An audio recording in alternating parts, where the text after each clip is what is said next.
जरा कल्पना कीजिए एक ऐसी जगह की जहां रात का एकदम गहरा सन्नाटा पसरा हुआ है। बाहर पहाड़ों की वो जमा देने वाली ठंडी हवाएं चल रही हैं और एक बहुत ही विशाल पुरानी ब्रिटिश कालीन इमारत के लंबे और एकदम खाली गलियारों में सिर्फ एक ही आवाज गूंज रही है, किसी के भारी कदमों की आहट। बिल्कुल, कोई है जो धीरे धीरे उन लकड़ी के पुराने फर्शों पर चल रहा है। चर्र और चर्र की वो आवाज जैसे जैसे करीब आती है ना, तो दिल की धड़कन एकदम तेज होने लगती है। जाहिर सी बात है। लेकिन जब हिम्मत करके कोई वहां देखने जाता है तो वहां दूर दूर तक कोई नहीं होता। हाँ, कोई नहीं, सिर्फ एक खाली और अंधेरा गलियारा। देखिए, ये सुनकर ही रोंगटे खड़े हो जाते हैं। और सबसे दिलचस्प बात ये है कि ये किसी हॉरर फिल्म का सीन नहीं है। एकदम सही। बल्कि ये उन अनुभवों का हिस्सा है जो आज हमारे पास मौजूद कई स्रोतों और दस्तावेजों में बहुत विस्तार से दर्ज हैं। बिल्कुल। और आज के इस डीप डाइव में जहां हम कई बहुत ही दिलचस्प स्रोतों को खंगाल रहे हैं, हमारा सफर हमें ले जा रहा है हिमाचल प्रदेश के खूबसूरत पहाड़ी शहर शिमला। शिमला। और हमारी चर्चा का जो मुख्य केंद्र है वो है वहां स्थित लैम्पटन कैसल। हमारे पास आर्टिकल्स हैं, कुछ रिसर्च पेपर्स हैं और कुछ पुराने नोट्स का एक पूरा स्टैक है जो इस ऐतिहासिक इमारत से जुड़ी उन अजीबोगरीब घटनाओं का विवरण देते हैं जिन्होंने वहां रहने वालों की रातों की नींद पूरी तरह से उड़ा रखी है। चलिए इसे थोड़ा विस्तार से समझते हैं। बिल्कुल। शिमला की सर्द रातें और एक पुरानी ब्रिटिश इमारत, ये अपने आप में एक बहुत ही क्लासिक सेटिंग है। लेकिन यहाँ आगे बढ़ने से पहले एक बात बिल्कुल स्पष्ट कर देना बहुत जरूरी है। हाँ, ये बहुत महत्वपूर्ण है। हमारा जो मिशन है ना, वो इस ऐतिहासिक इमारत से जुड़ी डरावनी घटनाओं, लोगों के दावों और वहां फैली अफवाहों के पीछे की कहानी का बिना कोई पक्ष लिए पूरी तरह से निष्पक्ष रूप से विश्लेषण करना है। एकदम निष्पक्ष। मतलब हम यहाँ ये साबित करने नहीं बैठे हैं कि भूत होते हैं या नहीं, और ना ही हम किसी के अनुभवों को सिरे से खारिज कर रहे हैं। सही बात है। हम बस उन अनुभवों और ऐतिहासिक दावों को समझने की कोशिश कर रहे हैं जो हमारे सामने मौजूद स्रोतों में दर्ज हैं। हम बस एक निष्पक्ष रिपोर्टर की तरह इन दावों की पर्दें खोलेंगे। एकदम सही कहा आपने। हमारा काम इन स्रोतों से वो जरूरी जानकारियां निकालना है जो हमें ये समझने में मदद करें कि आखिर इस जगह के साथ ऐसा क्या जुड़ा है जो इसे इतना रहस्यमयी बनाता है। हाँ, बिल्कुल। तो चलिए इसे थोड़ा विस्तार से समझते हैं, क्योंकि जब हम स्रोतों में लैम्पटन कैसल की वर्तमान स्थिति को देखते हैं तो एक बहुत ही अजीब सी तस्वीर सामने आती है। अजीब कैसे? मतलब अगर कोई इसे दिन के उजाले में देखे ना, तो ये कोई खौफनाक या सुनसान हवेली बिल्कुल भी नहीं है। हाँ, दिन में तो इसका रूप बिल्कुल अलग ही होता है। बिल्कुल। स्रोतों के अनुसार आज के समय में ये इमारत एक सामान्य हॉस्टल और एक सरकारी भवन के रूप में काम करती है। तो दिन के वक्त यहाँ काफी हलचल रहती होगी। बहुत ज्यादा। छात्रों की पढ़ाई लिखाई चल रही है, कहीं हंसी मजाक हो रहा है, सरकारी कर्मचारी अपने डेस्क पर बैठे हैं, फाइलों का इधर उधर होना चल रहा है, चाय की चुस्कियां ली जा रही हैं। हाँ, एकदम सब कुछ बिल्कुल सामान्य, सुरक्षित और कह सकते हैं कि एक उबाऊ हद तक आम होता है। यहाँ जो बात सबसे ज्यादा आकर्षित करती है ना, वो है किसी भी स्थान का मनोवैज्ञानिक रूप से दो बिल्कुल अलग अलग हिस्सों में बट जाना। दो हिस्सों में बट जाना मतलब दिन और रात के हिसाब से। हाँ, बिल्कुल। देखिए, दिन के समय ये जगह रोशनी, लोगों की चहल पहल और आवाजों से भरी होती है। हमारा दिमाग ऐसी जगहों को तुरंत एक सेफ जोन या सुरक्षित क्षेत्र मान लेता है। समझ रहा हूँ। उस समय उस इमारत का इतिहास, उसकी पुरानी वास्तुकला या उसका विशाल आकार सिर्फ एक बैकग्राउंड की तरह लगता है। कोई उस पर ज्यादा ध्यान नहीं देता है। लेकिन जैसे ही सूरज ढलता है, कहानी पूरी तरह से पलट जाती है। बिल्कुल पलट जाती है।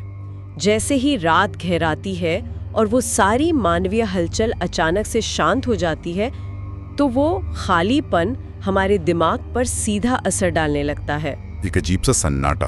हाँ, एक इमारत जो दिन में पूरी तरह से प्रैक्टिकल और उपयोगी महसूस होती है, रात के सन्नाटे में अपनी ऐतिहासिक पहचान वापस ओढ़ लेती है। शिमला जैसे शहर में जहाँ का मौसम अक्सर धुंध और ठंड से भरा होता है, वहाँ ब्रिटिश वास्तुकला से बनी इतनी पुरानी और विशाल इमारतें रात के समय अपने आप में एक अलग तरह का संवेदी अनुभव बन जाती हैं, जिसे हम सेंसरी एक्सपीरियंस कहते हैं। बिल्कुल, एक अलग ही सेंसरी एक्सपीरियंस। ये विरोधाभास सच में हैरान करने वाला है। मतलब जो गलियारे दिन में छोटे और व्यस्त लगते हैं, जहां से लोग कंधे टकराते हुए गुजरते हैं, रात के अंधेरे और सन्नाटे में वे ही गलियारे अनंत और बहुत डरावने लगने लगते हैं। यही वजह है कि लैम्पटन कैसल जैसी जगह मनोवैज्ञानिक रूप से दिन और रात के बीच एक बहुत बड़ा पुल पार करती है। हाँ, जब सन्नाटा होता है तो हमारी इंद्रियां, हमारे सेंसेस बहुत ज्यादा एक्टिव हो जाते हैं। हम उन आवाजों को भी सुनने लगते हैं जो दिन के शोर में अक्सर दब जाती हैं। और यही संवेदी अनुभव तब और ज्यादा गहरा हो जाता है जब हम उन विशिष्ट घटनाओं की बात करते हैं जिनका जिक्र हमारे स्रोतों में बहुत प्रमुखता से किया गया है। मैंने जब इन नोट्स को पढ़ा तो मुझे एक पैटर्न नजर आया। स्रोत बताते हैं कि जो सबसे ज्यादा डराने वाली घटनाएं होती हैं उनका एक तय समय है। अच्छा, क्या समय बताया गया है स्रोतों में? ये घटनाएं मुख्य रूप से रात के 1 से 2 बजे के बीच घटती हैं। रात के 1 से 2 बजे? हाँ, ये वो समय है जब पूरी दुनिया गहरी नींद में सो रही होती है। और उस वक्त जो भौतिक घटनाएं दर्ज की गई हैं, ईमानदारी से कहूं तो वे किसी के भी रोंगटे खड़े कर सकती हैं। रात के 1 से 2 बजे का समय अपने आप में बहुत कुछ कहता है, पर घटनाएं किस तरह की हैं? हॉस्टल में रहने वाले छात्रों और वहाँ के कर्मचारियों के जो इंटरव्यू या दावे स्रोतों में हैं, में बताते हैं कि उन्हें खाली गलियारों में एकदम साफ कदमों की आवाज सुनाई देती है। कदमों की आवाज? और दिलचस्प बात यह है कि ये कोई भागने या दौड़ने की आवाज नहीं है। तो किस तरह की आवाज है? ऐसा लगता है जैसे कोई बहुत ही इत्मीनान से धीरे धीरे उस लंबे लकड़ी के गलियारे में टहल रहा हो। एक भारी कदम, फिर थोड़ा रुकना, फिर दूसरा कदम। इसके अलावा दरवाजों का अपने आप खुलना और बहुत तेज आवाज के साथ बंद होना। अरे बाप रे! और खिड़कियों का अचानक से बहुत जोर से हिलने लगना। जरा उस स्थिति की कल्पना करके देखिए। कोई छात्र अपनी परीक्षा की तैयारी के लिए रात के 1:30 बजे तक जाग रहा है। बाहर शिमला की जमा देने वाली हवा चल रही है और तभी उसके कमरे के ठीक बाहर किसी के भारी कदमों की आवाज आने लगे और अचानक से कमरे की खिड़कियां बुरी तरह कांपने लगे। मैं तो शायद उसी वक्त अपना बैग पैक कर लूं। ये डर बहुत ही स्वाभाविक है।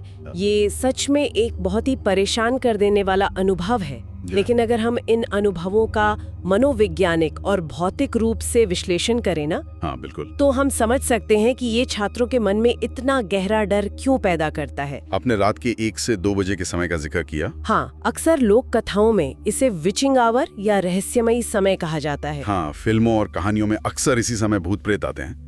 लेकिन इसके पीछे का विज्ञान क्या कहता है? देखिए, मानवीय शरीर विज्ञान के हिसाब से ये 24 घंटे के चक्र का वो समय है जब हमारा शरीर और दिमाग सबसे ज्यादा थका हुआ होता है। अच्छा। हमारी सतर्कता सबसे कम होती है और हम मनोवैज्ञानिक रूप से सबसे ज्यादा असुरक्षित महसूस करते हैं। अगर कोई उस वक्त जाग रहा है तो उसका नर्वस सिस्टम पहले से ही एक तरह के तनाव में होता है। मतलब शरीर सोने की मांग कर रहा होता है। बिल्कुल। और जब सन्नाटा इतना गहरा हो तो छोटी आवाज भी बहुत बड़ी और खतरनाक लगती है। ये तो हुई इंसान के शरीर और दिमाग की बात, लेकिन उन आवाजों का क्या? कदमों की आहट, दरवाजों का हिलना, क्या स्रोत इसके पीछे कोई भौतिक कारण भी सुझाते हैं? बिल्कुल सुझाते हैं। यहाँ हमें पहाड़ों की भौगोलिक स्थिति और पुरानी वास्तुकला को एक साथ जोड़ना होगा। वो कैसे? शिमला में तेज हवाएं चलना और मौसम का अचानक बदलना बहुत आम बात है। लैम्पटन कैसल जैसी ब्रिटिश काल की पुरानी इमारतों में लकड़ी का बहुत ज्यादा इस्तेमाल होता था। हाँ, फर्श में, दीवारों के पैनल में, छतों में। हाँ, और विज्ञान का एक बहुत ही सामान्य सा नियम है।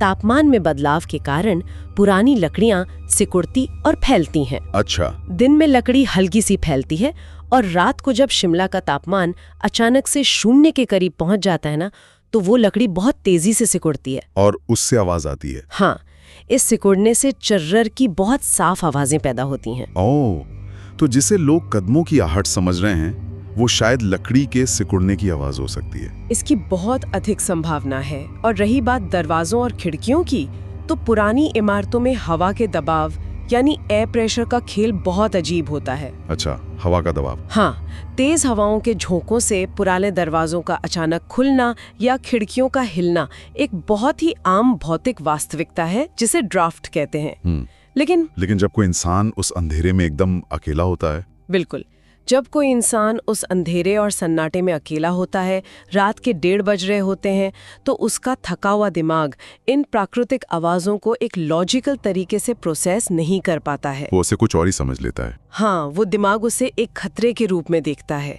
वो चरमराती हुई लकड़ी की आवाज दिमाग को किसी के कदमों की आहट महसूस होने लगती है। ये एक तरह का सेंसरी इल्यूजन या संवेदी भ्रम है। उस व्यक्ति के लिए वो अनुभव 100% वास्तविक होता है। उसे सच में लगता है कि कोई चल रहा है। यह मामला सच में बहुत दिलचस्प हो जाता है, क्योंकि अभी तक हम सिर्फ आवाजों और दरवाजों के हिलने की बात कर रहे थे। इन्हें तो हमने पुरानी वास्तुकला, तापमान और मौसम से जोड़ के देख लिया। सही बात है। लेकिन हमारे स्रोतों में कुछ ऐसा भी दर्ज है जिसे सिर्फ लकड़ी के चरमराने या तेज हवा से नहीं समझाया जा सकता। अच्छा, स्रोतों में और क्या दावे किए गए हैं? स्रोतों में एक ऐसी घटना का जिक्र है जो सबसे ज्यादा खौफनाक है। यह घटना है एक रहस्यमयी आकृति का दिखाई देना। एक आकृति? मतलब सिर्फ आवाज नहीं, बल्कि किसी को साक्षात देखना। ये तो सीधे तौर पर एक विजुअल अनुभव की बात हो गई। जी हाँ, छात्रों और वहां काम करने वाले कर्मचारियों ने प्रत्यक्ष रूप से ये दावा किया है कि उन्होंने रात के समय उस खाली गलियारे में एक आकृति को देखा है। और ये कोई धुंधला सा साया या परछाई नहीं है। स्रोतों के अनुसार लोगों ने इसे एक पुराने अंग्रेज आदमी की शक्ल में देखने का दावा किया है। एक पुराना अंग्रेज आदमी? ये बहुत ही विशिष्ट विवरण है। बहुत ही विशिष्ट। दावों के अनुसार ये आकृति बिल्कुल सफेद कपड़ों में होती है और वो अक्सर गलियारों में या कमरों के बाहर एकदम चुपचाप खड़ी रहती है। कुछ करती नहीं है? नहीं, वो कुछ करती नहीं है। कोई आक्रामक बर्ताव नहीं, कोई डराने वाली हॉरर फिल्मों जैसी आवाज नहीं, बस एक खामोश पारदर्शी सा इंसान वहां खड़ा रहता है। और जब कोई उसे देखता है तो उसकी प्रतिक्रिया क्या होती है? सबसे चौंकाने वाली बात उस आकृति का व्यवहार ही है। स्रोत बताते हैं कि जैसे ही कोई भी छात्र या कर्मचारी हिम्मत जुटाकर उस सफेद कपड़ों वाले आदमी के पास जाने की कोशिश करता है, हाँ? या ये देखने की कोशिश करता है कि भाई ये रात के 2 बजे कौन खड़ा है, वो आकृति हवा में ही कहीं अचानक से गायब हो जाती है। मतलब पास जाते ही वो पूरी तरह से लुप्त हो जाती है? बिल्कुल, जैसे वहां कभी कोई था ही नहीं। यह विवरण पढ़ने में इतना सजीव लगता है कि ऐसा प्रतीत होता है जैसे ये सब आंखों के सामने घट रहा हो। ये तो है। एक लंबा, कम रोशनी वाला गलियारा और वहां खड़ा एक ऐसा इंसान जो आज के दौर का लगता ही नहीं है। ये विवरण वाकई बहुत मजबूत है। और देखिए, जब बात प्रत्यक्ष दावों की आती है ना, तो स्थिति को समझने का नजरिया भी थोड़ा बदलना पड़ता है। वो कैसे? जब बात सिर्फ आवाजों की होती है तो उसे प्राकृतिक कारणों से जोड़ना आसान होता है, लेकिन एक स्पष्ट मानवीय आकृति का दिखना, और वो भी सफेद कपड़ों में एक अंग्रेज आदमी, ये एक बहुत ही अलग स्तर का अनुभव है। तो ऐसे विजुअल अनुभवों को हम कैसे डिकोड कर सकते हैं? क्या इसके पीछे भी कोई मनोवैज्ञानिक कारण हो सकता है? अगर हम इसे मनोविज्ञान के चश्मे से देखें तो एक बहुत ही दिलचस्प कॉन्सेप्ट सामने आता है जिसे पैरिडोलिया कहते हैं। पैरिडोलिया? ये क्या होता है? मैं इसे एक बहुत ही आम उदाहरण से समझाती हूँ। क्या आपने कभी आसमान में बादलों को देखकर ऐसा महसूस किया है कि वो किसी चेहरे या किसी जानवर जैसे दिख रहे हैं? अरे हाँ, बचपन में तो बादलों में अक्सर हाथी या ड्रैगन दिखाई देते थे।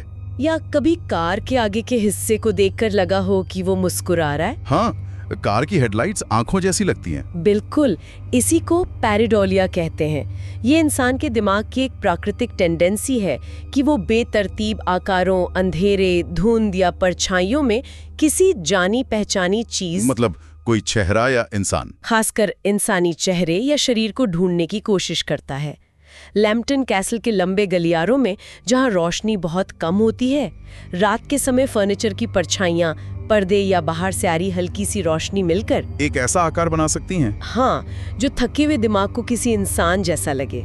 लेकिन एक अंग्रेज आदमी ही क्यों? वो कोई सामान्य परछाई भी तो हो सकती है, कोई आम आदमी भी तो लग सकता है। ये बहुत ही सटीक सवाल है, और यहीं पर उस जगह का इतिहास और इंसानी दिमाग का एक्सपेक्टेशन बायस, यानी हमारी उम्मीदों का असर काम आता है। एक्सपेक्टेशन बायस? देखिए, लोग जानते हैं कि लैम्पटन कैसल एक पुरानी ब्रिटिश इमारत है।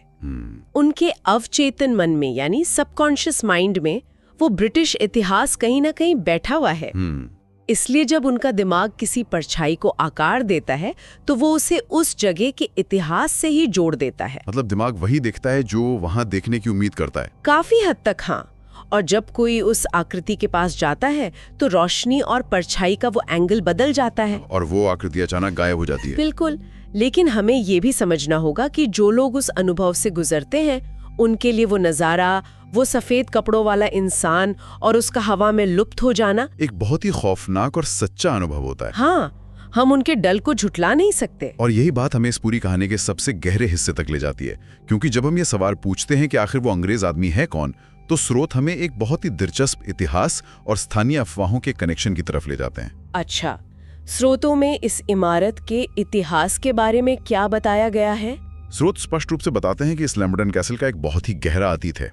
आपको तो पता ही होगा कि अंग्रेजों के समय में शिमला भारत की ग्रीष्मकालीन राजधानी यानी समर कैपिटल हुआ करती थी। जी हाँ, वहाँ ब्रिटिश अधिकारियों की बहुत बड़ी आबादी रहा करती थी। बिल्कुल। तो स्रोतों के अनुसार उस दौर में इस इमारत में एक ब्रिटिश अधिकारी रहा करता था जिसकी रहस्यमयी परिस्थितियों में मौत हो गई थी। रहस्यमयी मौत? क्या कोई स्पष्ट कारण बताया गया है? नहीं, यही तो बात है। मौत कैसे हुई, क्या कारण थे, इस पर स्रोत बहुत ज्यादा विवरण नहीं देते। लेकिन स्थानीय लोगों के बीच ये कहानी बहुत गहराई से जड़े जमा चुकी है।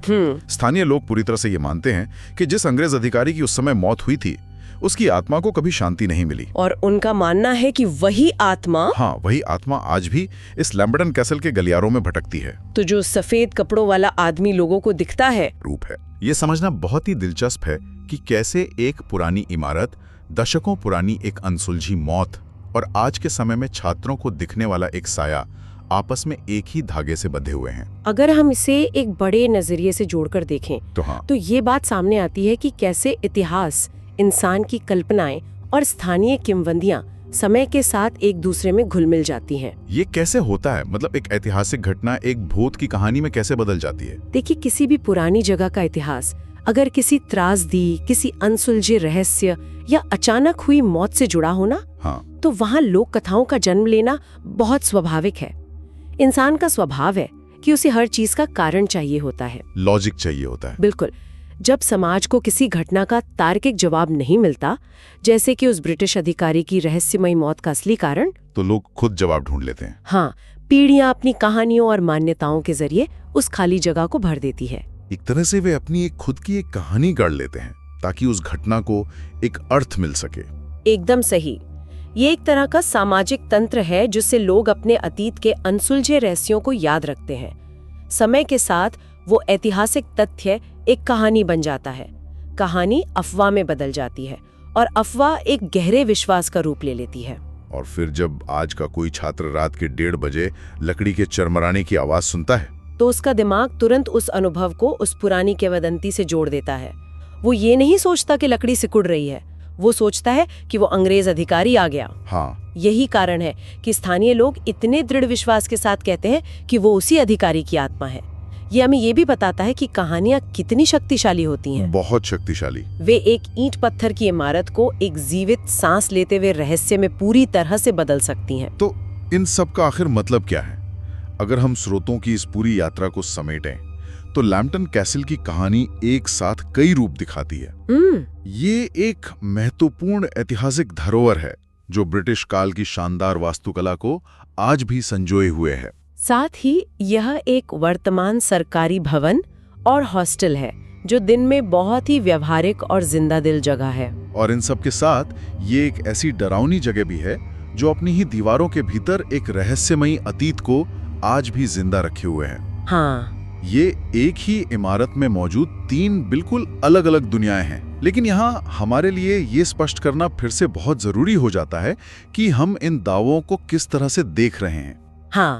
तथ्यों पर बात करना आवश्यक है। स्रोत में खुद ये बात बहुत स्पष्ट रूप से लिखी गई है कि इन डरावनी घटनाओं, उस सफेद कपड़ों वाले आदमी के दिखने और आत्मा के भटकने वाली इस पूरी कहानी की कोई आधिकारिक पुष्टि या ऑफिशियल कंफर्मेशन नहीं है। बिल्कुल नहीं है। किसी भी सरकारी दस्तावेज ने इन दावों पर मुहर नहीं लगाई है और ना ही हम यहाँ किसी पैरानॉर्मल गतिविधि का समर्थन कर रहे हैं। हमने बस स्रोतों में दर्ज स्थानीय मान्यताओं और वहाँ रहने वाले कुछ लोगों के व्यक्तिगत अनुभवों का एक तटस्थ विश्लेषण किया है। बिल्कुल, हमने सिर्फ उस जानकारी को डिकोड किया है जो उस जगह के बारे में बताई और मानी जाती है, ताकि ये समझा जा सके कि एक किंवदंती का निर्माण कैसे होता है। और ये पूरी चर्चा एक बहुत ही महत्वपूर्ण सवाल खड़ा करती है, एक ऐसा विचार जिस पर शायद हम सभी को गहराई से सोचना चाहिए। वो क्या है? क्या ऐतिहासिक और पुरानी इमारतों में रात के समय जो भारीपन या डर महसूस होता है वो वास्तव में किसी अनदेखी शक्ति का हिस्सा है, या फिर क्या ये सिर्फ उस जगह के बहुत पुराने इतिहास, उसके विशाल अकेलेपन और हमारी खुद की मनोवैज्ञानिक प्रवृत्तियों का एक खेल है? ये सोचने वाली बात है। जब हम एक ऐसी जगह पर होते हैं जहाँ सदियों पहले कुछ लोगों ने अपना जीवन बिताया हो, जहाँ कई भावनाएं और शायद कुछ त्रासदियां भी घटी हों, जरें तो हम सिर्फ उसकी दीवारों को नहीं बल्कि उसके सन्नाटे में छुपी इंसानी कहानियों और हमारे खुद के दिमाग के खेल को भी समझने की कोशिश करेंगे। बिल्कुल। आज के इस डीप डाइव में बस इतना ही।